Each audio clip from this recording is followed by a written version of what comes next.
ദൈവനാമത്തിന് മഹത്വം ഉണ്ടാകുമാറാകട്ടെ. May the Lord's name be glorified. ഈ ക്ലാസ്സിൽ നാലാമത്തെ പാഠത്തിലേക്ക് വരുവാൻ സഹായിച്ചതോർത്ത് ഞാൻ സ്തുതിക്കുന്നു. I praise God for helping us to come to the fourth lesson in our studies. കഴിഞ്ഞ ദിവസം ആത്മീക ഉണർവിന്റെ അടിസ്ഥാന ശിലകൾ എന്ന പാഠം ചിന്തിക്കുകയായിരുന്നു. The other day we were thinking about the foundational stones of true spiritual revival. ദൈവത്തിന്റെ വചനപ്രകാരം ജീവിക്കുന്നതാണ് ആത്മിക ഉണർവ് എന്നുള്ളതാണ് നാം പ്രാരംഭമായിട്ട് ഓർക്കുന്നത്. At the beginning we saw that living according to God's word is what is meant by true spiritual revival. ആ ബന്ധത്തിൽ 119-ാം സങ്കീർത്തനത്തിൽ നിന്ന് രണ്ട് വാക്യങ്ങൾ നമ്മൾ കാണുകയുണ്ടായി. And in that connection we saw two verses from Psalms 119. സമാന സ്വഭാവത്തിലുള്ള പല വാക്യങ്ങളും ഈ സങ്കീർത്തനത്തിൽ ഉണ്ടെങ്കിലും മറ്റു വാക്യങ്ങളിലേക്ക് ഈ പഠനത്തിൽ പോകേണ്ടതില്ല എന്ന് വിചാരിക്കുന്നു. Though there are many verses with the same theme, I think we don't need to go into all those. 88-ാമത്തെ വാക്യമായിരുന്നു നമ്മൾ കഴിഞ്ഞ ദിവസം ചിന്തിച്ച് അവസാനിപ്പിച്ചത്. It was verse 88 of Psalms 119 that we saw that day. നിന്റെ ദയയ്ക്ക് തക്കവണ്ണം എന്നെ ജീവിപ്പിക്കണമേ, ഞാൻ നിന്റെ വായിൽ നിന്നുള്ള സാക്ഷ്യങ്ങളെ പ്രമാണിക്കും. Revive me according to your loving kindness, so that I may keep the testimony of your mouth. ഈ വാക്യത്തിന്റെ ആദ്യ ഭാഗം ഒരു പ്രാർത്ഥനയാണ്. The beginning of that verse is a prayer. എന്തിനായിട്ടാണ് ഉണർത്തപ്പെടുന്നത് എന്നുള്ള ചോദ്യത്തിന്റെ ഉത്തരം നമുക്ക് ഈ വാക്യത്തിൽ നിന്ന് കിട്ടാനായിട്ട് സാധിക്കും. Why we need to be revived, we find the answer to that question in that verse. വായിൽ നിന്നുള്ള വചനങ്ങളെ പ്രമാണിക്കാനുള്ള നിർണയത്തോടെ അതിനുള്ള കൃപയ്ക്കായുള്ള പ്രാർത്ഥനയാണ്. It is a prayer to rise up to testify with our mouth. That is the answer. ഒരു വ്യക്തി ഉണർത്തപ്പെട്ടാൽ നിശ്ചയമായിട്ടും ദൈവത്തിന്റെ വചനം പ്രമാണിക്കും. When a person is revived, definitely he will follow God's word. Sardis സഭയ്ക്കുള്ളതായ ദൂത് നമ്മൾ ഇതിന്റെ പശ്ചാത്തലത്തിൽ കഴിഞ്ഞ ക്ലാസ്സിൽ ചിന്തിക്കുകയുണ്ടായി. As a context, we looked at the message to the church at Sardis. ഉണർന്നുകൊള്ളുക എന്നുള്ളതായ അനുഗ്രഹീതമായ ആഹ്വാനം നാം കേട്ടു. We saw a very blessed invitation to arise. വാക്യം 3-ൽ നിന്ന് എന്തിനായിട്ട് ഉണരുന്നു എന്നുള്ളതിന്റെ ഉത്തരവും നമ്മൾ ചിന്തിച്ചു വരികയായിരുന്നല്ലോ. In Revelation 3:3, we saw the reason for which we need to arise. അവിടെ നാം ഓർത്ത കാര്യം ഒരിക്കൽ കൂടി ഞാൻ എടുത്തു പറയുന്നു. ആകെ നീ പ്രാപിക്കുകയും കേൾക്കുകയും ചെയ്തത് എങ്ങനെ എന്ന് ഓർത്ത് അത് കാത്തുകൊള്ളുകയും മാനസാന്തരപ്പെടുകയും ചെയ്യുക. Therefore, remember what you have received and heard, and keep it and repent. എന്താണ് പ്രാപിക്കുകയും കേൾക്കുകയും ചെയ്തത് എന്നായിരുന്നു നമ്മൾ ചിന്തിച്ചത്. And we thought about what is that which we have received and heard. അപ്പോൾ നാം പ്രാപിക്കുകയും കേൾക്കുകയും ചെയ്തത് വിശുദ്ധമായ തിരുവെഴുത്തുകളാണ്. And so that which we have received and heard is the Holy Scriptures. അതുകൊണ്ട് ഉണർത്തപ്പെടുന്ന ഒരു വ്യക്തി ദൈവത്തിന്റെ വചനം ഏറ്റവും കൃത്യമായി പ്രമാണിക്കുന്നതിനുള്ള നിർണയത്തിലേക്ക് വന്നാണ് ഉണർത്തപ്പെടുന്നത്. And so a person who arises, he has a decision, he makes a determination to follow the word of God just as he has received and heard it. നാം ഈ പഠനം തുടങ്ങിയപ്പോൾ പ്രാരംഭ ക്ലാസ്സിൽ ദാനിയേലിനെ കുറിച്ച് ചിന്തിച്ചിരുന്നു. When we started our studies in the beginning, we thought about Daniel. Daniel ഉണർവിനായിട്ട് പ്രാർത്ഥിക്കുവാൻ ഒരുക്കപ്പെട്ട വ്യക്തിയായിരുന്നു. Daniel was prepared, ready to pray for revival. തന്റെ ജീവിതത്തിൽ വചനം എത്രയോ കൃത്യമായിട്ടാണ് താൻ സൂക്ഷിക്കുവാൻ ഇടയായിട്ട് തീർന്നത്. And in his life, how careful he was to keep to the principles of the word of God. നമ്മൾ അവിടെ ചിന്തിച്ചായിരുന്നു, ഒരാൾ ഉണർവിന് വേണ്ടി പ്രാർത്ഥിക്കുമ്പോൾ ദൈവവചനം കൃത്യമായിട്ട് പ്രമാണിക്കാനുള്ള നിർണയത്തോടെ പ്രാർത്ഥിക്കേണ്ടിയിരിക്കുന്നു. And so when a person wants spiritual revival, there is also a decision to follow the word of God in its word. എന്നെ ഉണർത്തണമേ എന്ന് സങ്കീർത്തനക്കാരൻ പറഞ്ഞിട്ട് ദൈവത്തിന്റെ വചനം പ്രമാണിക്കാനുള്ള തന്റെ നിർണയം വ്യക്തമാക്കുകയാണ്. When he says, "Oh Lord, revive me," he is also showing his preparedness to follow the word of God. അതുകൊണ്ട് ദൈവത്തിന്റെ വചനം പ്രമാണിക്കാനുള്ള നിർണയത്തോടെ ഇന്ന് രാത്രിയിൽ നമുക്ക് എല്ലാവർക്കും ആയിരിക്കത്തക്കവണ്ണം ദൈവാത്മാവ് നമ്മെ സഹായിക്കട്ടെ. And so may the Spirit of God enable us to be prepared to obey and listen to the word of God. ഉണർവിൻ വഴിത്താരയിൽ വചനം പഠിപ്പിച്ച ഭക്തനാണല്ലോ എസ്രാ ശാസ്ത്രി. Ezra was a scribe that had taught the way to revival. Ezra ന്യായപ്രമാണത്തിൽ വിദഗ്ധനായ ശാസ്ത്രിയായിരുന്നു. Ezra was a scribe who was an expert in the Old Testament. അതിന്റെ വൈദഗ്ധ്യം വിവിധ തലങ്ങളിൽ നമുക്ക് ചിന്തിക്കാനായിട്ട് സാധിക്കും. And we see his expertise in different ways through the scripture. എന്നാൽ അതിൽ ഒരു സത്യമാണ് ഈ ക്ലാസ്സിൽ ഞാൻ എടുത്തു പറയണം എന്ന് ആഗ്രഹിക്കുന്നത്. But there is one truth that I want to point out in this class. വചനത്തിലുള്ള വൈദഗ്ധ്യം പാണ്ഡിത്യത്തിൽ അധിഷ്ഠിതമല്ല. The expertise that he has in the scripture, it does not lead him to have an intellectual ability. വചനം പഠിപ്പിക്കാനുള്ള കഴിവിലും അധിഷ്ഠിതമല്ല. And it is also not based on the ability to teach scripture. വചനം പ്രമാണിക്കാനുള്ള സമർപ്പണത്തിലാണ് വചനത്തിലുള്ള വൈദഗ്ധ്യം അടിസ്ഥാനപ്പെട്ടിരിക്കുന്നത്. The scholarship in the word of God is not based upon anything else, but it is based upon the readiness to follow and obey the word of God. എസ്രായുടെ പുസ്തകം 7-ാം അധ്യായത്തിന്റെ 10-ാമത്തെ വാക്യം ഈ ബന്ധത്തിൽ വളരെ പ്രസക്തമാണ്. ആ വാക്യം ഒന്നുകൂടെ പറയാമോ അങ്കിളെ? എസ്രാ 7-ന്റെ 10-ാമത്തെ വാക്യം. Ezra chapter 7 and verse 10 shall we read. നാം ഇങ്ങനെ വായിക്കുന്നു, യഹോവയുടെ ന്യായപ്രമാണം പരിശോധിപ്പാനും അതനുസരിച്ച് നടപ്പാനും ഇസ്രായേലിൽ അതിന്റെ ചട്ടങ്ങളും വിധികളും ഉപദേശിപ്പാനും എസ്രാ മനസ്സ് വെച്ചിരുന്നു.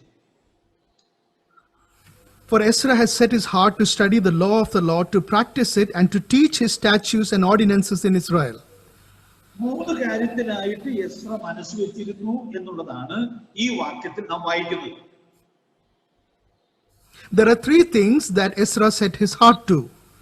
അത് വളരെ ലളിതമാണെങ്കിലും ഞാൻ ആ 3 കാര്യങ്ങൾ ക്രമത്തിൽ ഒന്നുകൂടി എടുത്തു പറയുകയാണ്. I want to take those 3 things and put it in order and explain them. എടുത്തു പറയുന്നതിനൊരു പ്രാധാന്യമുണ്ട്. And there is a reason why I am mentioning it again. ഈ 3 കാര്യങ്ങൾക്ക് വേണ്ടി ഇന്ന് രാത്രിയിൽ വചനം കേട്ടുകൊണ്ടിരിക്കുമ്പോൾ മനസ്സ് വെക്കാനായിട്ട് നമുക്ക് എല്ലാവർക്കും സാധിക്കും. Let us all be prepared to make our minds ready to obey these 3 things. ഈ യോഗത്തിൽ എഴുന്നേറ്റ് പോകാതെ നമുക്ക് മനസ്സ് വെക്കാനുള്ള നിർണയത്തിലേക്ക് വരാകുന്ന 3 കാര്യങ്ങളാണ് ഈ വാക്യത്തിൽ നമ്മൾ കാണുന്നത്. In this verse, we see three things that will enable us to not get up and go from this class, but to stay here and to listen to His word. ഒന്നാമത് നാം വായിക്കുന്നത് യഹോവയുടെ ന്യായപ്രമാണം പരിശോധിക്കുവാൻ എസ്ര മനസ്സ് വെച്ചിരുന്നു. The first thing, he set his heart to study the law of the Lord. യഹോവയുടെ ന്യായപ്രമാണം ദൈവജനം സാധാരണ നിലയിൽ പരിശോധിക്കാത്ത ഒരു കാലഘട്ടത്തിലാണ് എസ്രയുടെ ജീവിതം തുടങ്ങുന്നത്. Ezra's life is beginning at a time when people around him are not willing to read and study God's word. പ്രത്യേകിച്ചും അവർ പ്രവാസത്തിലേക്ക് പോയിരുന്നു എന്നുള്ളത് കൊണ്ട് ദൈവവചനത്തോട് അവർക്കുള്ള ബന്ധം വളരെ ബലഹീനമായിരുന്നു എന്ന് പറയാം. And not only that, because they were taken captives to a foreign land, they had no connection with the word of God. പക്ഷേ ആ പ്രതികൂലമായ സാഹചര്യത്തിലും ഈ ദൈവ മനുഷ്യൻ യഹോവയുടെ ന്യായപ്രമാണം പരിശോധിക്കുവാൻ മനസ്സ് വെച്ചവനായിരുന്നു. But even during those indifferent times, this is a man of God who set his heart to study the word of God. ദിവസങ്ങളിൽ അതിനുള്ള ദൈവകൃപ ദൈവാത്മാവ് നൽകട്ടെ. And in the coming days, may the Spirit of God give us that mind in our lives. ഈ നാടുകളിൽ ദൈവത്തിന്റെ വചനം ഒരുമിച്ചിരുന്ന് കേൾക്കാനുള്ള അവസരങ്ങൾ ഇല്ലാത്ത നാടുകളാണ്. We are living through times where we do not have the opportunity to sit and listen together. പക്ഷേ വ്യക്തിപരമായി യഹോവയുടെ ന്യായപ്രമാണം പരിശോധിച്ച് നിശ്ചയം പ്രാപിക്കാനായിട്ട് ഈ ദിവസങ്ങൾ ദൈവാത്മാവ് നമുക്ക് കൃപ നൽകും. But during these days, may the Spirit of God enable us to individually, personally study the Word of God. രണ്ടാമത്തെ കാര്യം, ഈ മൂന്ന് കാര്യങ്ങളിൽ ഏറ്റവും പ്രധാനപ്പെട്ടതാണെന്ന് ഞാൻ വിചാരിക്കുന്നത്. And the second thing among these three things are the most important. അതനുസരിച്ച് നടക്കുവാൻ എസ്ര മനസ്സ് വെച്ചിരുന്നു. He set his heart to practice according to that study. ദൈവവചനത്തിന്റെ മുൻപിൽ ഒരു ദൈവഭക്തന് സൂക്ഷിക്കാവുന്ന മനോഹരമായ മനോഭാവമാണിത്.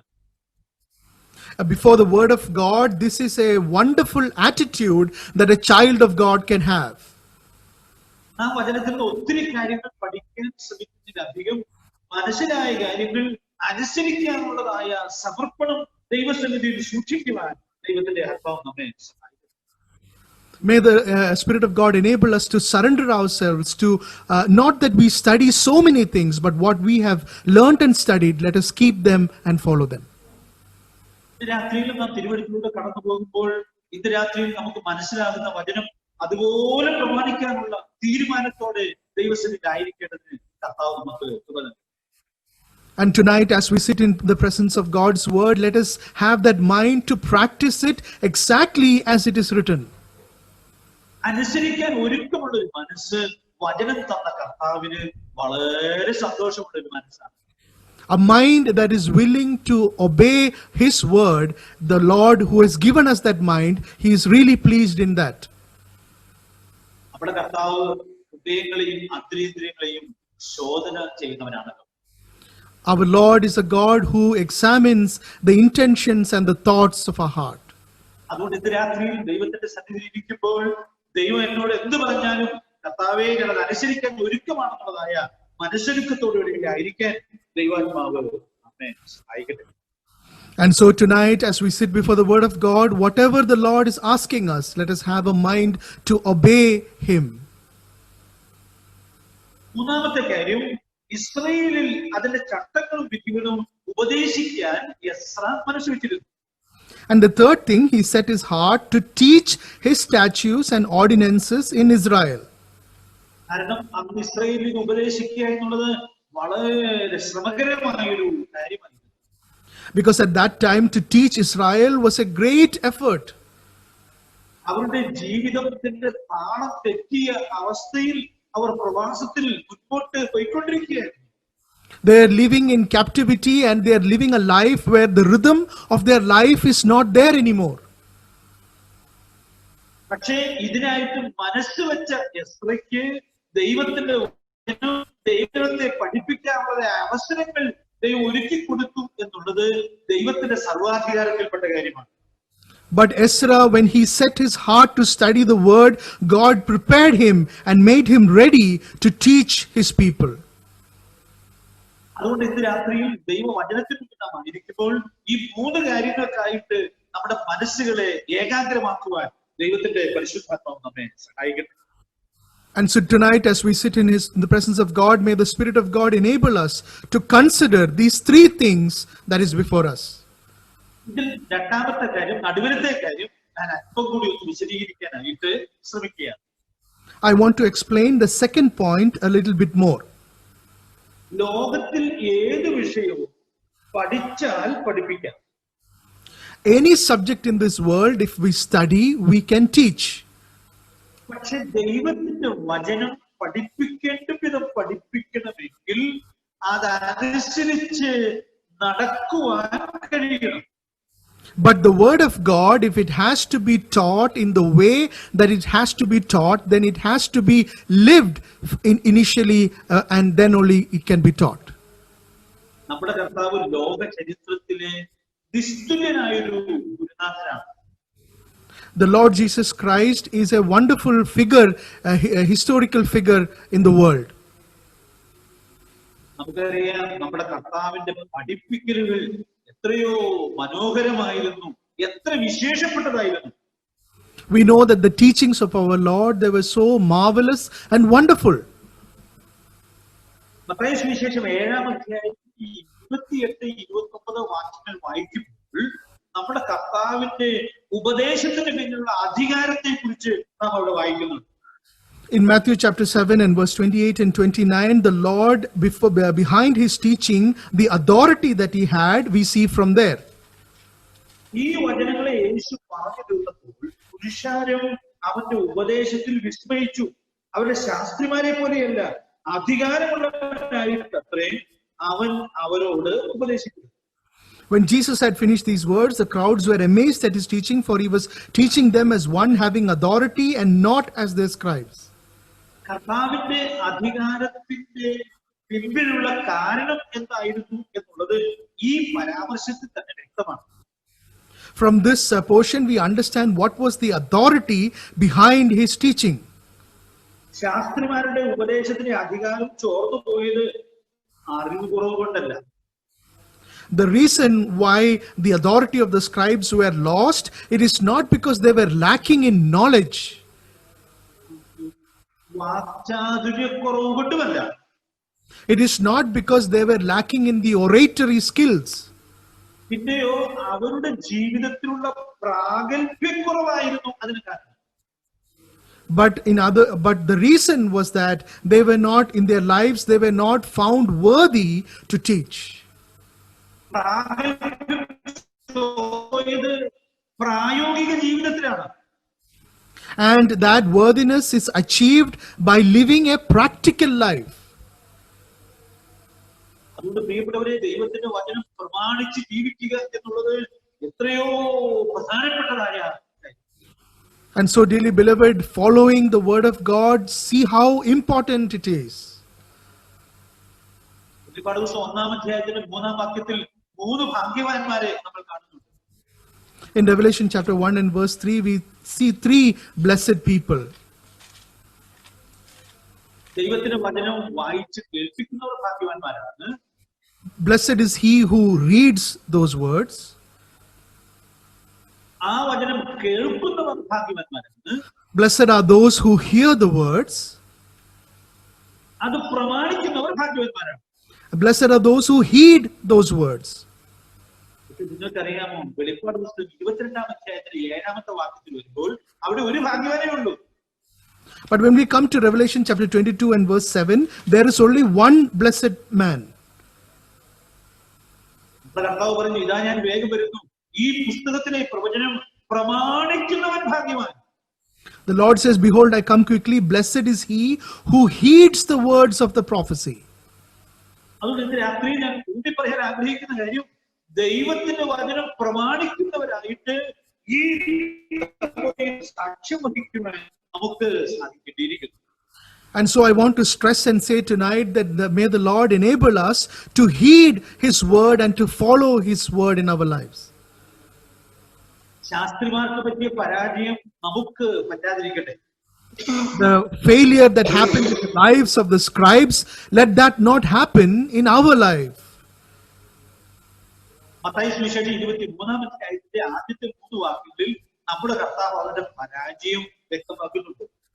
In Matthew chapter 23, verse 1 to 3, we see the failure of the scribes that the Lord is talking about.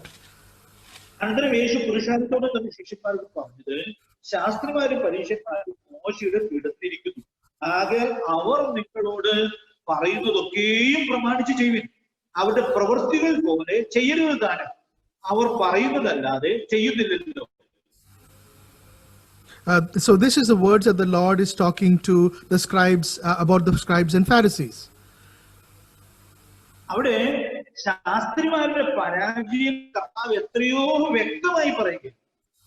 There the Lord is very clearly talking about the failure of the scribes.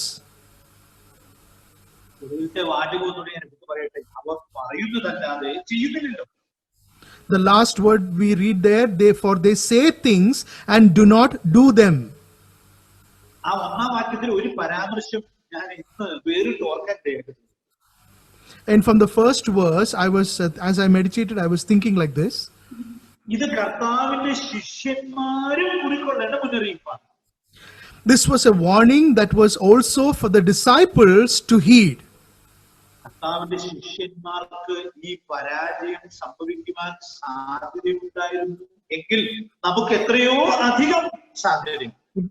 If there was a possibility for the disciples to fail in this aspect, what a great possibility it will be in our lives also. കർത്താവിന്റെ ശിഷ്യന്മാരാണെന്നുള്ളത് കൊണ്ട് മാത്രം അധികാരത്തോടെ പ്രസംഗിക്കുവാനായിട്ട് സാധിക്കും. Because they were the disciples of the Lord Jesus Christ, they could not preach with authority. ഉണർവിന്റെ ഒരു മുന്നണി പോരാളിയായിരുന്നത് നെഹമ്യാവ്. Nehemiah was a great front runner for revival. ജീവിത പ്രാഗൽഭ്യത്തോട് നെഹമ്യാവ് നൽകിയ ഒരു പ്രബോധനം നെഹമ്യാവിന്റെ പുസ്തകം 5-ാം അധ്യായത്തിന്റെ 10-ാമത്തെ വാക്യത്തിൽ. In Nehemiah chapter 5 and verse 10, we read an exhortation that Nehemiah is giving through the worthiness of his life. അവിടെ നെഹമ്യാവ് സാമ്പത്തിക വിഷയത്തിൽ ദൈവത്തിന്റെ ജനത്തിനൊരു പ്രബോധനം കൊടുക്കുകയാണ്. In connection to the money matters, he is giving them this exhortation. അവിടെ Israel ജനത്തിന്റെ നടുവിൽ കടവും അതിന്റെ ഭാരവും വളരെ വർദ്ധിക്കുവാൻ ഇടയാകുന്നു. In the midst of the Israelites, there was a problem of great debt that they gave money to each other. അതുകൊണ്ട് ഉണർവിന്റെ പണിയിൽ ഏർപ്പെടാനായിട്ട് ദൈവജനത്തിന് കഴിയാത്തതിനുള്ളതായ വലിയ ഭാരത്തിലേക്ക് അവർ എത്തിച്ചേർന്നു എന്ന് നാം കാണുന്നു. And so we find that they reached a stage where they were so burdened with the problem of money that they could not arise and build. ഇവർക്ക് പണം കടം കൊടുത്തിരുന്നത് ഇസ്രായേലിയരായ ആളുകൾ തന്നെയാണ്. And the money that was given to them was also by the Israelites.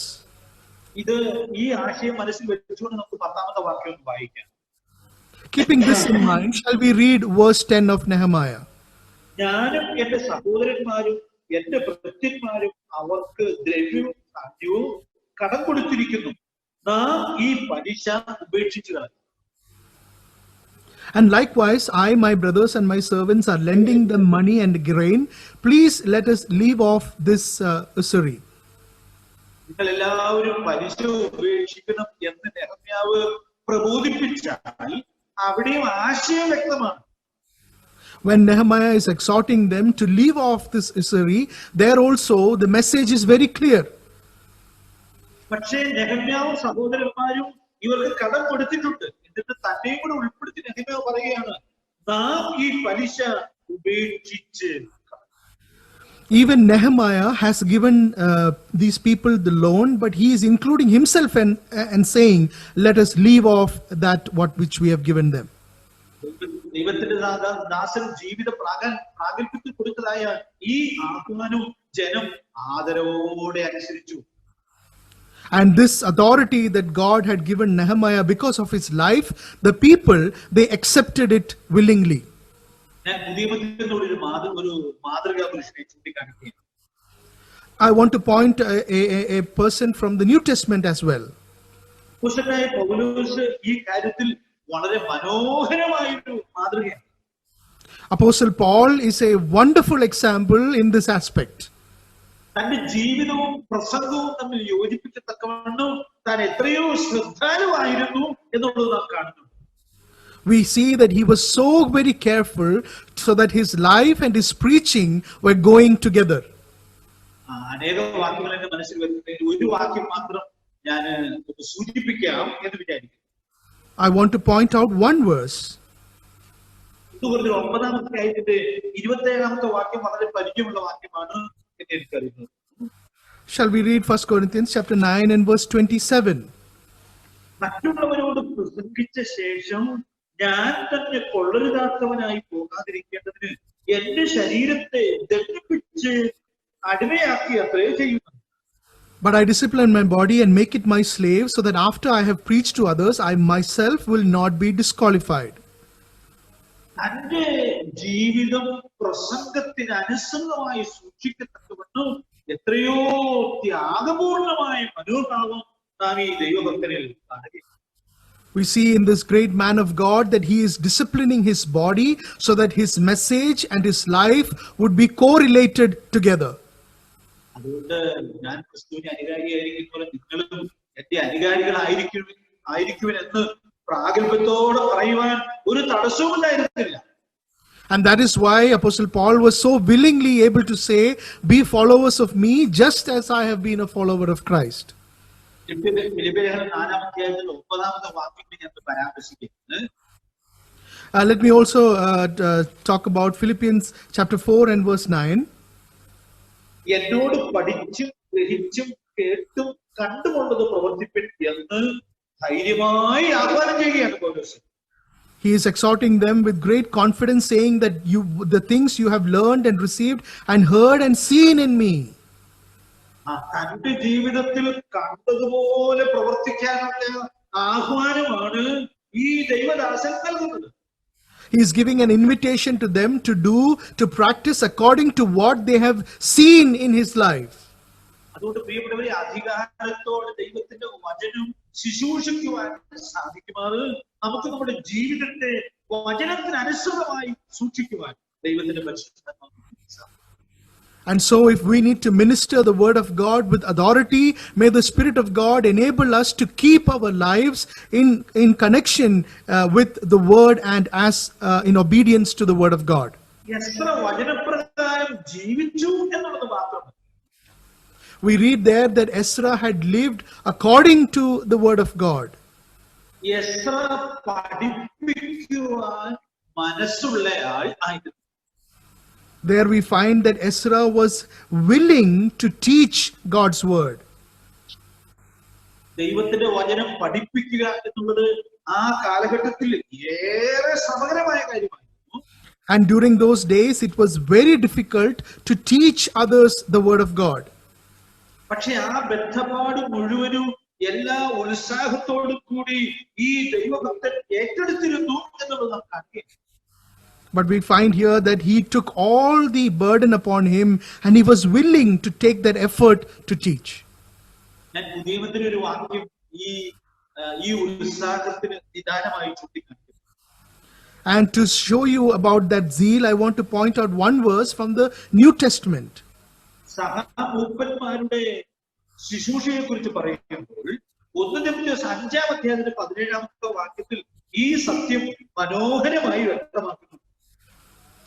We see about when it talks about the responsibility of the elders in 1 Timothy and chapter 5, we see those verses.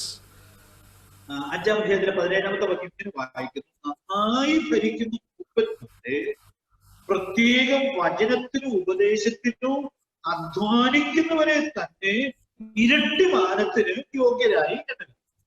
1 Timothy chapter 5 and verse 17, the elders who rule well are to be considered worthy of double honor. സഭാപരിപാലനം നന്നായും ചെയ്യാം, അലസമായും ചെയ്യാം. The eldership of a church, we can do it with great zeal or we can do it very carelessly. നമുക്കറിയാം, ഉദാസീനതയോടെ കർത്താവിന്റെ കാര്യം ചെയ്യുന്നവൻ ശപിക്കപ്പെട്ടവൻ എന്ന് യിരെമ്യാവ് 42:10 നാം എത്രയോ വ്യക്തമായിട്ടാണ് വായിക്കുന്നത്. In Jeremiah, very clearly we see that the one who does the work of the Lord without zeal, he is cursed. അതുകൊണ്ട് നന്നായി ഭരിക്കുന്ന മൂപ്പന്മാർ ചെയ്യുന്ന ഒരു കാര്യം പറയുന്നത് എസ്ര ചെയ്ത ഒരു കാര്യത്തോട് ബന്ധപ്പെടുത്തിയാണ്. And so the work that the elders are doing, it is also connected with the work that Ezra was doing. Our ഉപദേശത്തിനും our വചനത്തിനും ഉപദേശത്തിനും അധ്വാനിക്കുന്നവർ, especially those who work hard at preaching and teaching. വചനം പഠിപ്പിക്കുന്നതിൽ എസ്രയുടെ ഉത്സാഹവും ഏത് തലമുറയ്ക്കും അനുകരിക്കും. The zeal that Ezra had to teach the word of God, that is an example for any generation to follow. അതുകൊണ്ട് ഈ തലമുറയിൽ ആ ഉത്സാഹം സൂക്ഷിക്കുവാൻ ദൈവത്തിന്റെ പരിശുദ്ധാത്മാവ് നമുക്ക് എല്ലാവർക്കും കൃപ നൽകട്ടെ. And so in this generation, may the Spirit of God enable us to have that passion and zeal for the Lord. ഞാനിത് വിശദീകരിക്കാനായിട്ട് നെഹമ്യാവിന്റെ പുസ്തകം 8-9 അധ്യായങ്ങളിൽ നിന്ന് ചില സൂചനകൾ മാത്രം എടുത്തു പറയുകയാണ്. And to give a more explanation, I want to go to the book of Nehemiah and chapters 8 and 9. നിങ്ങൾക്ക് സാവകാശം ലഭിക്കുന്ന പോലെ ഈ 2 അധ്യായങ്ങൾ പ്രാർത്ഥനാപൂർവ്വം വായിക്കുന്നത് നന്നായിരിക്കും എന്ന് ഓർമ്മിക്കുന്നു. And as we get time, I would request you to read these 2 chapters of Nehemiah. 2 പ്രധാനപ്പെട്ട കാര്യങ്ങളാണ് ഞാൻ ഈ 2 അധ്യായങ്ങളിൽ നിന്ന് ഇപ്പോൾ എടുത്തു പറയാനായിട്ട് ആഗ്രഹിക്കുന്നത്. There are 2 important things that I want to point out from these 2 chapters. 8-ാം അധ്യായത്തിന്റെ 13-ാമത്തെ വാക്യം നാം ശ്രദ്ധിച്ചാൽ എസ്രയോട് കൂടെയുള്ള ഒരു ചെറിയ കൂട്ടത്തെ കാണാം. When we come to Nehemiah chapter 8 and verse 13, we see a small group of people with Ezra. 13-ാമത്തെ വാക്യം ഞാൻ വായിക്കുന്നു. പിറ്റേന്നാൾ സകലജനത്തിന്റെയും പിതൃഭവന തലവന്മാരും പുരോഹിതന്മാരും ലേവ്യരും ന്യായപ്രമാണ വാക്യങ്ങളെ കേൾക്കേണ്ടതിന് എസ്രാ ശാസ്ത്രിയുടെ അടുക്കൽ ഒന്നിച്ചു. And all the people, the priests and the Levites, were gathered to Ezra the scribe, that they may gain insight into the words of the law. Verse 13. നമുക്കറിയാം, ആ കാലഘട്ടത്തിൽ ദൈവത്തിന്റെ ജനം വളരെ അരക്ഷിതമായ അവസ്ഥയിലൂടെ കടന്നു പോവുകയാണ്. We know that the people of God during those days, they are going through very troublesome times. നെഹമ്യാവ് 1:3 വായിക്കുന്ന പോലെ അവിടെ ആ ശേഷിപ്പ് മഹാകഷ്ടത്തിനും അപമാനത്തിനും ഇരിക്കുന്ന അവസ്ഥയാണ്. Where, as we read in Nehemiah chapter 1 and verse 3, the remnant there, they are sitting with great distress and reproach. പക്ഷേ ദൈവത്തിന്റെ ജനത്തെ ഉണർത്തുന്നതിന്റെ ആ ചരിത്രം ദൈവത്തിന്റെ പരിശുദ്ധാത്മാവ് തുടർന്നുള്ള അധ്യായങ്ങളിൽ നമുക്ക് എഴുതി തരികയാണ്. But the Spirit of God is writing and giving us the way in which He is reviving His people. ഇവിടെ ഒരു കൂട്ടം ആളുകൾ എസ്രയുടെ അടുക്കൽ വന്നു എന്ന് നാം വായിക്കുന്നു. Here we see a small group of people, they came to Ezra. അവർ എസ്രയിൽ നിന്ന് ന്യായപ്രമാണ വാക്യങ്ങളെ കേൾക്കേണ്ടതിനായിട്ടാണ് വന്നത്. And they came to him so that they may gain insight into the words of the law. ഇവർ എത്ര പേർ ഉണ്ടായിരുന്നു എന്നുള്ളത് വ്യക്തമല്ല. We do not know exactly how many people, the number exactly. എന്നാൽ ഇവരെ കുറിച്ച് വായിക്കുന്ന വാക്യം നാം വായിക്കുമ്പോൾ വലിയ സത്യം ഓർക്കാനായിട്ട് കഴിയും. But as we think about these people, there is a great truth that we understand. Israel ജനം വചനത്തിലേക്ക് തിരിച്ചു വരുന്നതിന് മുമ്പ് നേതൃത്വം വചനത്തിലേക്ക് തിരിച്ചു വരും. Before the Israelites could come back to the word of God, the leadership, they were willing to go back to His word.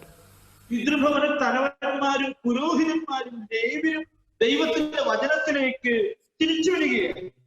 The fathers' households, the priests and the Levites, they were all coming back to the word of God. ദൈവത്തിന്റെ ജനം ഉണർത്തപ്പെടണമെങ്കിൽ ആദ്യം നേതൃത്വം വചനം പ്രമാണിക്കാനായിട്ട്. If the people of God have to follow the word, initially the leadership must be willing to first follow it. ഒരു സ്ഥലം സഭ ആത്മീയമായി ഉണർത്തപ്പെടണമെങ്കിൽ ആദ്യം അവിടുത്തെ ആത്മീയ നേതൃത്വം ഉണർത്തപ്പെടണം. If a local church has to be revived, first the leadership has to be revived. നമുക്കറിയാം ഈ ഉണർവിന്റെ ചരിത്രം നാം വിശകലനം ചെയ്യുമ്പോൾ ഉണർത്തപ്പെട്ട ദാനിയേലും എസ്രയും നെഹമ്യാവുമാണ് ഈ ഉണർവിന്റെ മുന്നണി പോരാളികളായിട്ട്. When we read the history of revival from the Word of God, we see Daniel and Ezra and Nehemiah as the forerunners of revival. ഇവിടെ ദൈവജനത്തിനുള്ള നേതൃത്വത്തിലുള്ള ആളുകൾ ദൈവത്തിന്റെ വചനവും കേൾക്കേണ്ടതിന് വേണ്ടി എസ്രയുടെ അടുക്കൽ. Here we see that the people in the leadership, they are willing to come to Ezra to study the Word of God. ഈ അധ്യായം തന്നെ 8-ാം അധ്യായം തന്നെ 13-ാമത്തെ വാക്യം നമ്മൾ വായിക്കുമ്പോൾ അവിടെ ഒരു 13 പേരുടെ പേരുകൾ കാണാനായിട്ട് സാധിക്കുന്നു. And in the same chapter, we see that there is mentioned in verse 8-ാം അധ്യായത്തിലെ 13-ാമത്തെ വാക്യത്തിൽ കാണുന്നവരിൽ ഒരു 13 പേരുടെ പേരുകൾ 8-ാം അധ്യായത്തിലെ 4-ാമത്തെ വാക്യത്തിൽ നാം കാണുന്നു. In verse 4, we read about 13 people mentioned there. അത് ഈ 13-ാം വാക്യത്തിലുള്ളതായ ആ ചെറിയ കൂട്ടത്തിൽ ഉണ്ടായിരുന്നവരായിരിക്കും എന്ന് വിചാരിക്കുക. I believe that it would have been the small group that came to Ezra in verse 13. ആ 8-ാം അധ്യായത്തിലെ 7-8 വാക്യങ്ങളിലും 13 പേരുടെ മറ്റൊരു പേരും നമുക്ക് വായിക്കാനായിട്ട് സാധിക്കും. And chapter 8, verse 7 and 8, again we see 13 people mentioned there. പ്രിയപ്പെട്ടവരെ, ഞാനിവിടെ ഒരു വലിയ സത്യം ഓർമ്മിക്കാനായിട്ട് ശ്രമിക്കുന്നു. Dearly beloved, I want to point out a very important truth. Ezra ദൈവത്തിന്റെ വചനം ദൈവജനത്തിലേക്ക് കൈമാറുമ്പോൾ ആ വചനത്തിന് ശുശ്രൂഷയിൽ തന്നെ സഹായികളായ ഒരു കൂട്ടം ആളുകളെ നമ്മൾ കാണും. When Ezra is giving the word of God to the people of God, we see that there is a certain group of people who are assisting him in that process. ഈ 4-ാം വാക്യവും 7-8 വാക്യങ്ങളൊക്കെ വായിക്കുമ്പോൾ ഇവർ ചെയ്തതായ കാര്യം എന്താണ് എന്നുള്ളത് നാം കാണും. When we read verse 4 and verse 7 and 8, we find that what these people were doing. അവർ തെളിവായി വചനം വായിച്ചു കേൾപ്പിക്കുന്നു, വായിച്ചു ഗ്രഹിക്കാൻ തക്കവണ്ണം അർത്ഥം പറഞ്ഞു കൊടുക്കുന്നു, വചനത്തിന്റെ പൊരുൾ അവർക്ക് തിരിച്ചു കൊടുക്കുന്നു. They were reading from the book, from the law of God, translating it to give sense so that they understood the reading. ഇവിടെ ഒരു വലിയ സത്യം നാം ഇവിടെ കാണുന്നത്, എസ്ര ദൈവത്തിന്റെ വചനം വായിക്കുമ്പോൾ അതിന്റെ പൊരുൾ തിരിച്ചു കൊടുക്കുവാനും അതിന്റെ അർത്ഥം പറഞ്ഞു കൊടുക്കുവാനും കഴിയുന്നവരായിട്ട് ഒരു കൂട്ടം തന്നോട് കൂടെ ഉണ്ടായിരുന്നു. Dearly beloved, we see from here that when Ezra was teaching and conveying the word of God to God's people, there was a certain group of people with him who were translating and explaining and revealing this word to his people.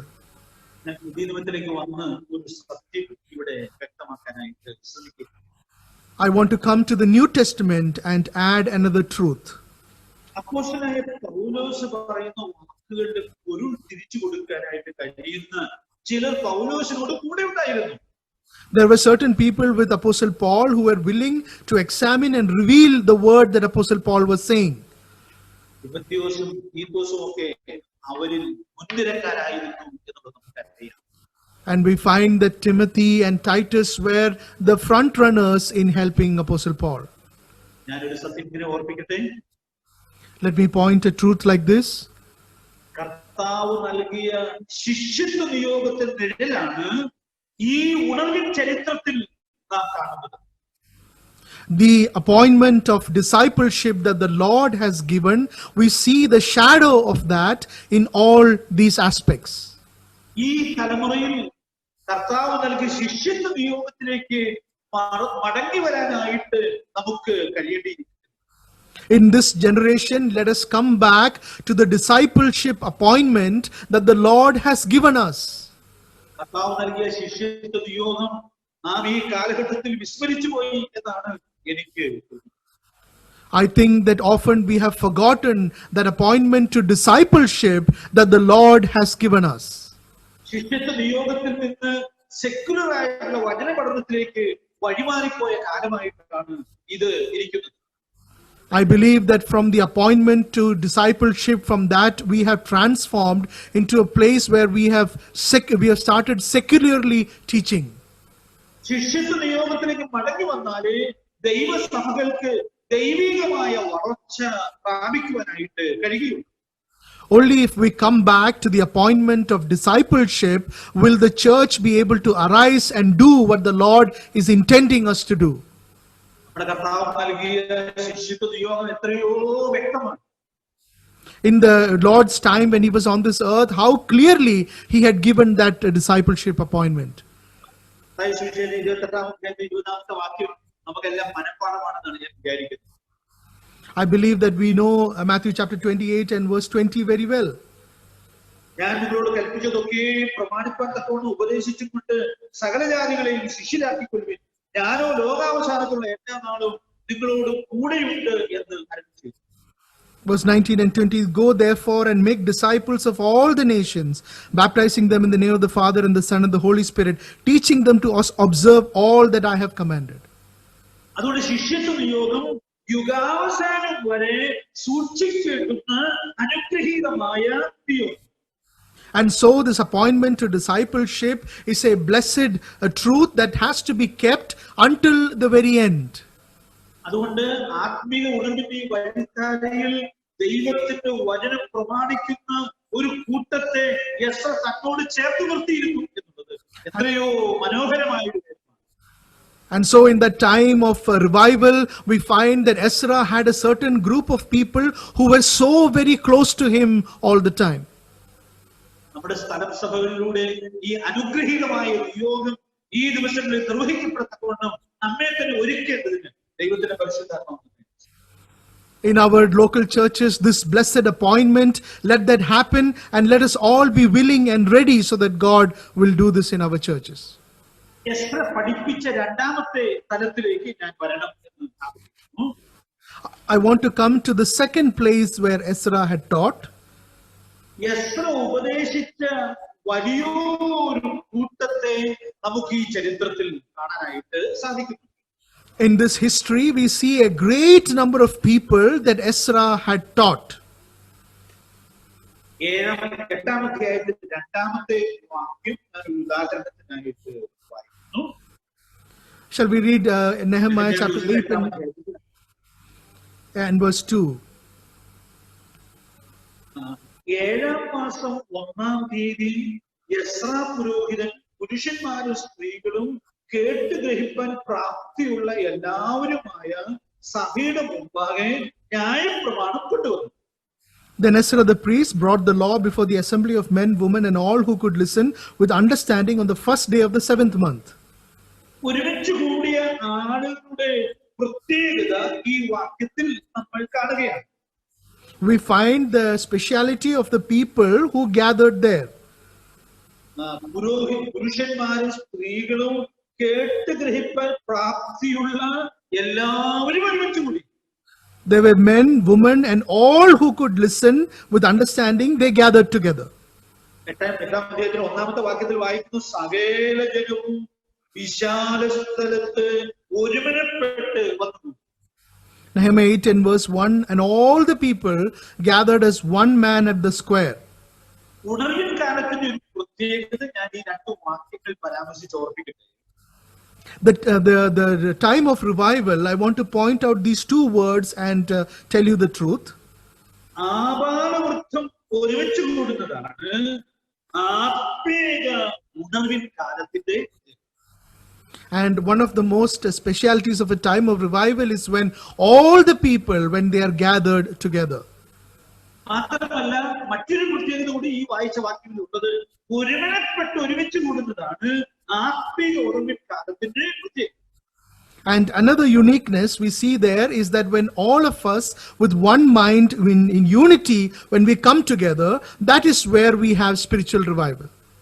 ഈ കാലഘട്ടത്തിൽ ഈ 2 പൂജ്യങ്ങളും എവിടെയോ നഷ്ടപ്പെട്ടു പോയിരിക്കുന്നതാണ് നാം കാണുന്നത്. And in these days we find that both these things, they are lost. ആളുകളെ പലപ്പോഴും അവരുടെ ഏജ് ഗ്രൂപ്പിലും ഒക്കെ വേർതിരിച്ച് യോഗം നടത്തുകയും ഉണർത്താനായിട്ട് ശ്രമിക്കുകയും ചെയ്യുകയാണ്.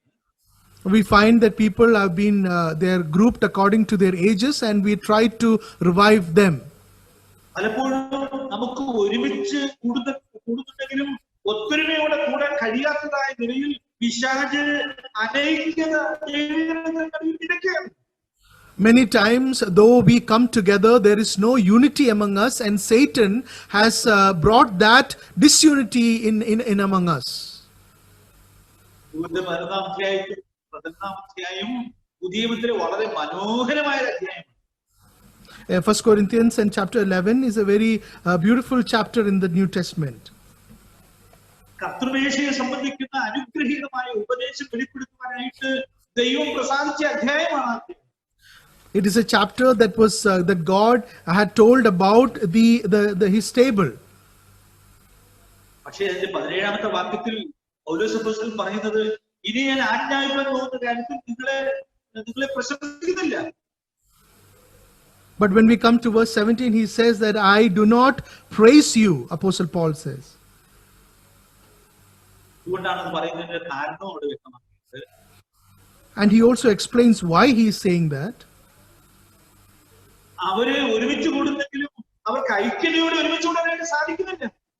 Though they were coming together, they were unable to come together in unity. ഞാൻ ഈ ദിവസങ്ങളിൽ പലപ്പോഴും ഒരു ആത്മശോധന നടത്താറുണ്ട്. And these days I often make this self-examination. അനേക നാളുകളായിട്ട് അനൈക്യതയോടെ ഒരുമിച്ച് കൂടിയെങ്കിൽ തിരിച്ചടിയാണോ നമ്മൾ ഈ ദിവസങ്ങളിൽ ഒരുമിച്ച് കൂടാൻ വേണ്ട പോലെ സ്വാതന്ത്ര്യം ഇല്ലാത്തൊരു സാഹചര്യത്തിലേക്ക് ഏൽപ്പിക്കപ്പെടാൻ കാരണം? Is it because when we had the time and we gathered together, but we did not have the unity, that now we have come to a time where we were unable to gather anymore together? പക്ഷേ ഈ ഉണർവിൽ കാലഘട്ടത്തിൽ ദൈവത്തിന്റെ ജനം ഒരുവനെപ്പെട്ട് വന്നുകൊടുക്കുകയാണ്. But during the time of revival, God's people together in unity they gathered. Mathai 12:19 നമ്മുടെ കർത്താവ് പ്രാർത്ഥനയുടെ ശക്തി വെളിപ്പെടുത്തുന്നത് നാം വായിക്കുന്നുണ്ടല്ലോ. In Matthew chapter 11 and verse 19, the Lord talks about prayer. ഭൂമിയിൽ വെച്ച് രണ്ടുപേർ ഐക്യബന്ധപ്പെട്ട് ചോദിക്കുന്ന കാര്യം ചെയ്തു തരാമെന്ന് കർത്താവ് വാഗ്ദത്തം നൽകിയിരിക്കുകയാണ്. The Lord has promised that if 1, 2 or 3 are gathered in my name, that he will do what we ask of him. പക്ഷേ പലപ്പോഴും ഈ ഭൂമിയിൽ വെച്ച് ഐക്യബന്ധപ്പെടാൻ കഴിയാത്ത നിലയിൽ നാം അധപ്പതിച്ച്. But sadly, many times we are unable to come together in unity and look unto him. ദൈവത്തിന്റെ ആത്മാവ് ഐക്യത്തിലേക്ക് തിരിച്ചു വരത്തക്കവണ്ണം നമ്മെ ഉണർത്തുവാൻ ഇടയായിട്ട് തീരട്ടെ. May the Spirit of God encourage us to come back to that spirit of unity. നെഹമ്യാ 3-ാം വാക്യത്തിലേക്ക് വരുന്നു. When we come to Nehemiah chapter 8 and verse 3, അവിടെ യോഗത്തിന്റെ സമയം പറയുന്നുണ്ട്. there is a time mentioned for that meeting. രാവിലെ മുതൽ ഉച്ച വരെ ദൈവസന്നിധിയിൽ ആയിരുന്ന് വചനം ശ്രദ്ധിച്ച് കേൾക്കുകയായിരുന്നു. They were listening from early morning until midday. ഒരു സ്റ്റേറ്റ്മെന്റ് ഇങ്ങനെ പറഞ്ഞ് അവിടെ മുമ്പോട്ട് പോകാം. And I want to say a statement like this and go forward. സമയം നോക്കാതെ വചനം ശ്രദ്ധിച്ച് കേൾക്കുന്നതാണ് ഉണർവിൻ കാലത്തിന്റെ പ്രത്യേകത. The speciality about the time of revival is when we do not look at the time and we are willing to listen to God's word. നമുക്കറിയാം രാവിലെ മുതൽ ഉച്ചവരെ ഇങ്ങനെ ആയിരുന്നു ദൈവത്തിന്റെ വചനം ശുശ്രൂഷിക്കുമ്പോൾ ദൈവഭക്തനായ എസ്രയ്ക്ക് അതിൽ എന്തോ ഒരു ബന്ധപ്പാടുണ്ടായിരുന്നു. We understand that from early morning until midday, as Ezra is explaining to them, he must have experienced a lot of stress. വചനത്തിൽ അധ്വാനിക്കുന്നതിൽ എസ്ര സമർപ്പണമുള്ള വ്യക്തി. And Ezra was a very dedicated man in teaching and preaching the word of God. കുറച്ചുകൂടി വലിയൊരു യോഗത്തിന്റെ വിവരണമാണ് നെഹമ്യാവിന്റെ പുസ്തകം 9-ാം അധ്യായത്തിലേക്ക് നാം. When we come to chapter 9 of Nehemiah, we see another bigger gathering mentioned. 3-ാമത്തെ വാക്യത്തിൽ ആ യോഗത്തിന്റെ വളരെ മനോഹരമായ ഒരു പ്രത്യേകത പറയുന്നു. അവിടെ 2 കുറിപ്പുകൾ പറഞ്ഞ് ഇന്നത്തെ നമ്മുടെ ബൈബിൾ ക്ലാസ് പുസ്തകം ആഗ്രഹിക്കുകയാണ്. I want to look at verse 3 of chapter 9 and conclude today. പിന്നെ അവർ തങ്ങളുടെ നിലയിൽ തന്നെ എഴുന്നേറ്റ് നിന്നു.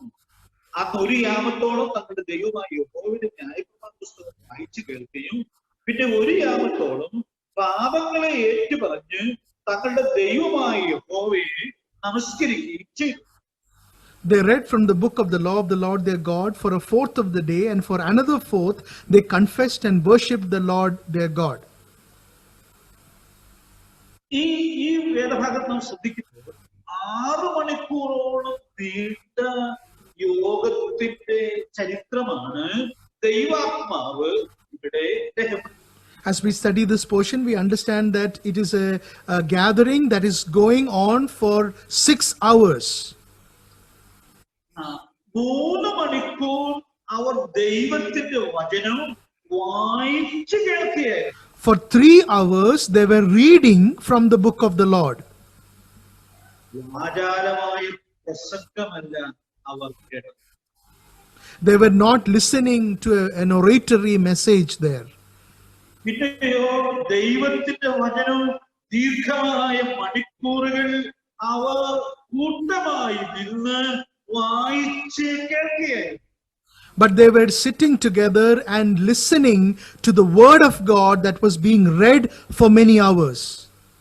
2 തിമോഥെയോസ് 4-ാം അധ്യായത്തിന്റെ ആദ്യത്തെ 2 മുതൽ 4 വരെയുള്ള വാക്യങ്ങൾ ഇവിടെ വളരെ പ്രസക്തമാണ്. 1 Timothy chapter 4 and verses 2 to 4 is can be connected here. 2 Timothy chapter 4. 2 Timothy chapter 4 and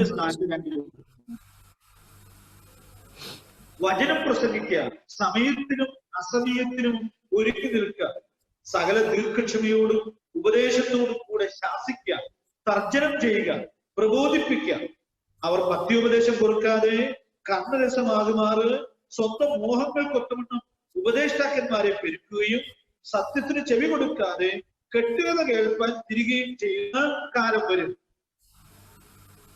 We read 2 Timothy chapter 4 and verses 2 to 4.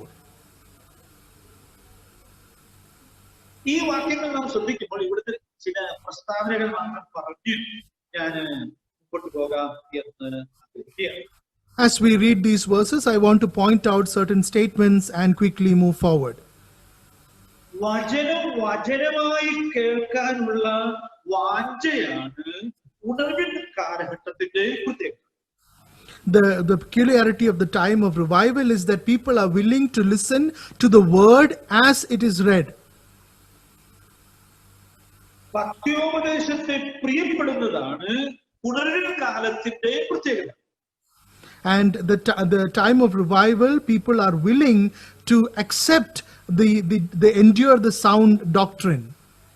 അതിന്റെ വിശദീകരണങ്ങൾ നിങ്ങൾ സ്വയം ധ്യാനിച്ച് ഉൾക്കൊള്ളണം എന്ന് ഞാൻ ഓർപ്പിക്കുകയാണ്. And I want to remind you to meditate upon these words by yourself and find out those truths. ഉപദേശവും ശാസനയും തർജ്ജനയും പ്രബോധനവും കേൾക്കാനുള്ള വിധേയത്വമാണ് ഉണർവിൻ കാലത്തിന്റെ. The humbleness to listen to reproof, rebuke, instruction and doctrine, that is what we see during a time of revival.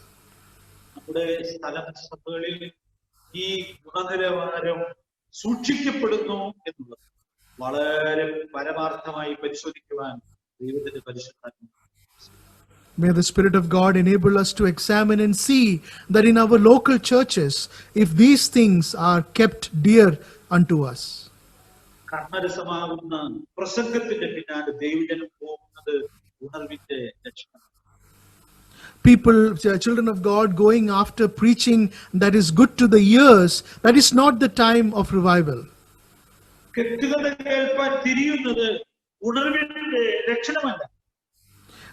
Turning their ears to listen to myths, that is not the time talking about the time of revival. പഥ്യമായ വചനം കെട്ടുകഥയിൽ പൊതിഞ്ഞു കൊടുക്കേണ്ട കാര്യമില്ല.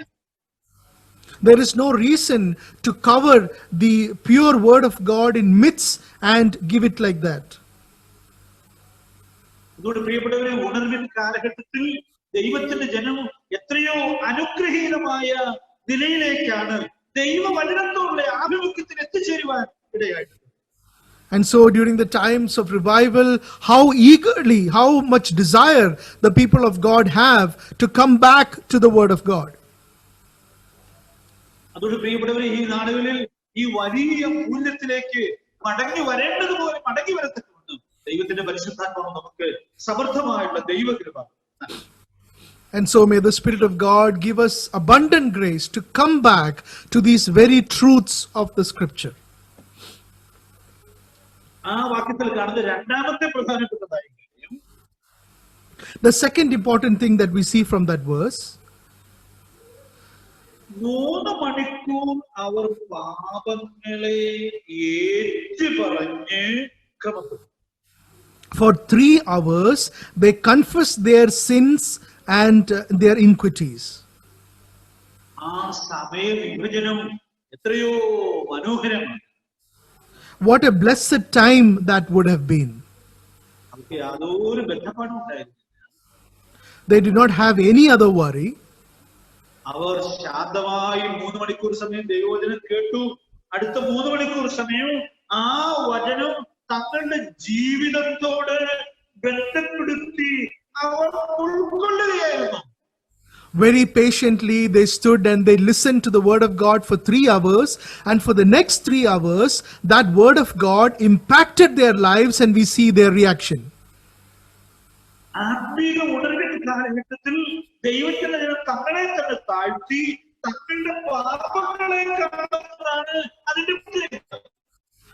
During the times of spiritual revival, the children of God, they surrender themselves before the word of God, and that word of God impacts and influences their lives. നമ്മുടെ ജീവിതത്തിന്റെ നിജസ്ഥിതി ആണല്ലോ ദൈവത്തിന്റെ വചനം നമുക്ക് ഓരോ ദിവസവും കാണിച്ചു. The word of God is showing us the true intentions of our life. നമ്മെ തന്നെ ദൈവത്തിന്റെ വചനത്തിന് മുമ്പിൽ വിനയപ്പെടുത്തുവാനും നമ്മുടെ ജീവിതത്തെ പരിശോധിക്കാനും ദൈവത്തിന്റെ പരിശുദ്ധാത്മാവ് സമർത്ഥമായിട്ടുള്ള ദൈവദൂതൻ നൽകും. May the Spirit of God give us abundant grace to examine ourselves and surrender ourselves and submit ourselves before the word of God. 30-ാം അധ്യായത്തിന്റെ 3-ാമത്തെ വാക്യം വായിക്കുമ്പോൾ എസ്രയുടെ പുസ്തകം 30-ാം അധ്യായത്തിന്റെ ആദ്യത്തെ 3 വാക്യങ്ങൾ എന്റെ മനസ്സിലേക്ക് വരികയാണ്. As we read Nehemiah chapter 9 and verse 3, Ezra chapter 30, the first 3 verses come to my mind. അവിടെ എസ്രയുടെ പുസ്തകം 9-ാം അധ്യായത്തിന്റെ ആദ്യത്തെ 3 വാക്യങ്ങളിൽ ദൈവത്തിന്റെ ജനത്തിന്റെ പാപവും എസ്ര ഉൾപ്പെടെ തിരിച്ചറിയുന്ന മനോഹരമായ സന്ദർഭങ്ങൾ കാണുന്നു. When we look at Ezra chapter 9 and the first 3 verses, again a wonderful place where people are realizing their sins and confessing before God. തിരുവഴുത്തിലുള്ള പ്രകാശനം ദൈവജനത്തിന് ലഭിച്ചപ്പോൾ അവരുടെ നടുവിൽ പ്രബലമായിരുന്ന ഒരു പാപത്തെ അവർ തിരിച്ചറിയുവാൻ ഇടയായിട്ട് തീർന്നു. When the word of God had revealed the word to them, we find that they are realizing a sin that was existing among them. അവർ തിരിച്ചറിഞ്ഞ പാപം വിശുദ്ധ സന്തതി ദേശനിവാസികളോട് ഇടകലർന്നു പോയി എന്നുള്ളതായിരുന്നു. And the sin that they realized that existed among them was that the holy race had intermingled with the peoples of the land. അവരുടെ മധ്യത്തിൽ വചനവിരുദ്ധമായ വിവാഹങ്ങൾ ധാരാളം നടന്നത് അവരുടെ മുമ്പിൽ വെളിപ്പെട്ടു വരുവാൻ ഇടയായിട്ട്. And they are able to realize all the arguments that they had done that was against the word of God. ആ പാപത്തിൽ ഇസ്രായേൽ ജനത്തിന്റെ നേതൃത്വം ഏറ്റവും മുമ്പിൽ നിൽക്കുന്നു എന്നുള്ളതായ ആ തിരിച്ചറിവ് ദൈവജനത്തിൽ ഉണ്ടാകുന്നതായിട്ട് നാം കാണുന്നു. And they also realized that in that sin, the leaders of the people of Israel, they were actually standing in front to do that. വചനം നമ്മുടെ ജീവിതത്തിലുള്ളതായ പാപത്തെ കാണിച്ചു തരുന്ന കണ്ണാടിയാണ്. The word of God is a mirror that shows us the sins that exist in our lives. ഈ വർത്തമാനം കേട്ടപ്പോൾ എസ്ര എന്തു ചെയ്തു എന്നുള്ളതാണ് നമ്മൾ 3-ാമത്തെ വാക്യത്തിൽ വായിക്കുന്നത്. And we read this in verse 3 that what Ezra did when he heard this. 3 കാര്യങ്ങൾ അവിടെ ഞാൻ എടുത്തു പറയും. 3 things I want to point out. Ezra വസ്ത്രവും മേലങ്കിയും കീറി. Ezra tore his garment and his robe. തലയിലും താടിയിലുമുള്ള രോമം വലിച്ചു വെച്ചു. and pulled some of the hair from his head and his beard. Ezra സ്തംഭിച്ച് കുത്തി.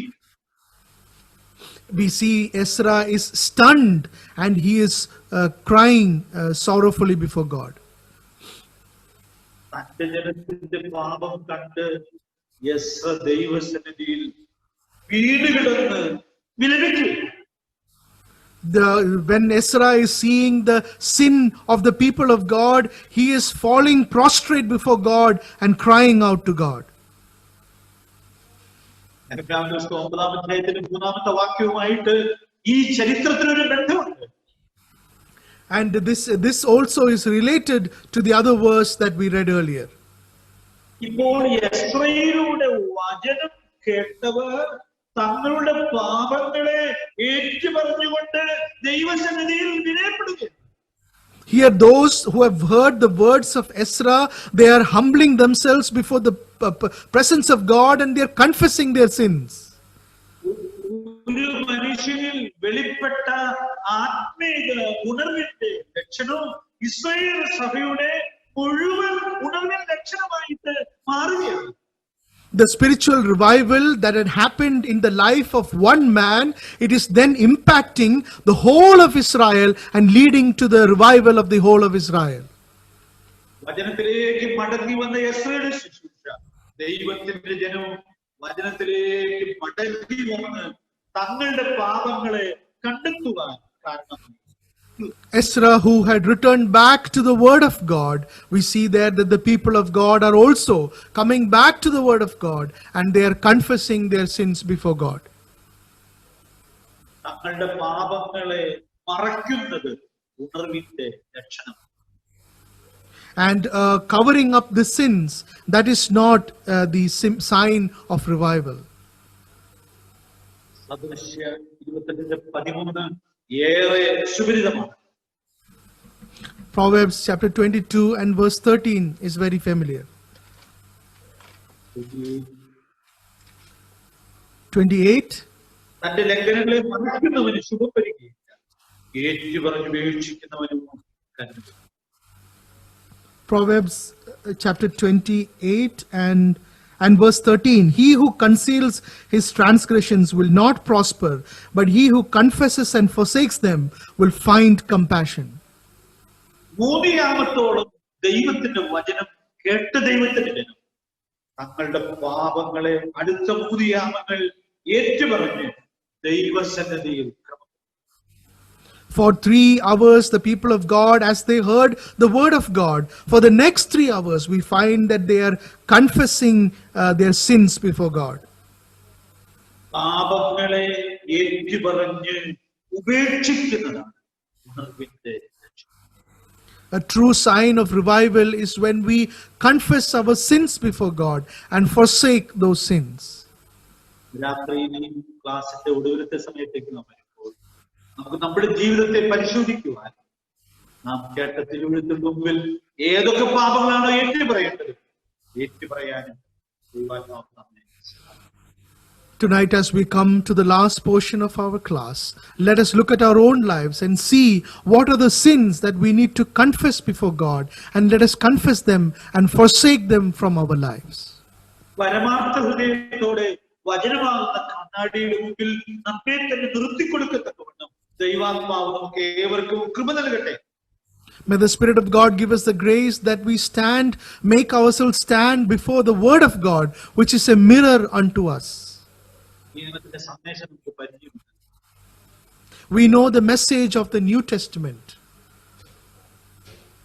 7 മുതലുള്ള വാക്യങ്ങളിൽ അത് എത്രയോ വ്യക്തമായിട്ടാണ് പറയുന്നത്. 1 John chapter 1 and verse 7 onwards, we see that. സകല പാപവും പോക്കി നമ്മെ രക്ഷിച്ചു. The blood of the Lord Jesus Christ, it cleanses us from all our sins. നമ്മുടെ പാപങ്ങളെ നമുക്ക് ദൈവസന്നിധിയിൽ സമ്മതിക്കാം, ഏറ്റുപറഞ്ഞ് ഉപേക്ഷിക്കാം. Let us confess our sins before God. Let us repent and forsake those sins from our lives. നമ്മുടെ പാപങ്ങൾ നമ്മൾ ക്ഷമിക്കത്തക്കവണ്ണം വിശ്വസ്തനും നീതിമാനുമാണ്. our Lord is faithful and righteous to forgive us our sins. രാത്രി നമ്മുടെ കുറവുകളെയും പാപങ്ങളെയും ഏറ്റുപറഞ്ഞ് ഉപേക്ഷിച്ച് ശുദ്ധീകരണം പ്രാപിക്കാൻ കഴിഞ്ഞാൽ നമുക്ക് വിശുദ്ധിയോടെ കിടന്നുറങ്ങാൻ സാധിക്കും. And tonight, if we are able to ask God to confess our sin, to forgive our sins and confess it before God, we will be able to sleep peacefully. മൂന്നാം വാക്യത്തിന്റെ ഒടുവിലത്തെ വാചകം എടുത്തു പറഞ്ഞ് ഈ class അവസാനിപ്പിക്കട്ടെ. Let me talk about the last portion of verse 3 and conclude my class. മൂന്നാം വാക്യത്തിന്റെ ഒടുവിൽ നാം ഇങ്ങനെ വായിക്കുന്നു, ഏറ്റുപറഞ്ഞ് തങ്ങളുടെ ദൈവമായ യഹോവയെ നമസ്കരിക്കുകയും. We see there that they confessed and worshipped the Lord their God. യഥാർത്ഥ ആരാധന ശുദ്ധീകരണത്തിന്റെ വഴിയിലെ സാധിക്കും. True worship can only happen in the path of confession. അതുകൊണ്ട് ഇവിടെ നാം കാണുന്ന മനോഹരമായ ഒരു കാര്യം, ഈ വലിയ പുരുഷൻ തങ്ങളുടെ പാപങ്ങളെ ഏറ്റുപറഞ്ഞുപേക്ഷിച്ച് ശുദ്ധീകരണം പ്രാപിച്ച് ദൈവത്തിന് പ്രസാദകരമായ ആരാധന. And so we find here that this great gathering of people, they found forgiveness for their sins, they confession and forgiveness for their sins, and through that they worshiped the Lord. ഉപദേശം പറയുമ്പോൾ ഈ സത്യം എത്രയോ മനോഹരമായിട്ടാണ്. In 1 Corinthians and chapter 11, how wonderfully the Spirit of God has talked about this truth.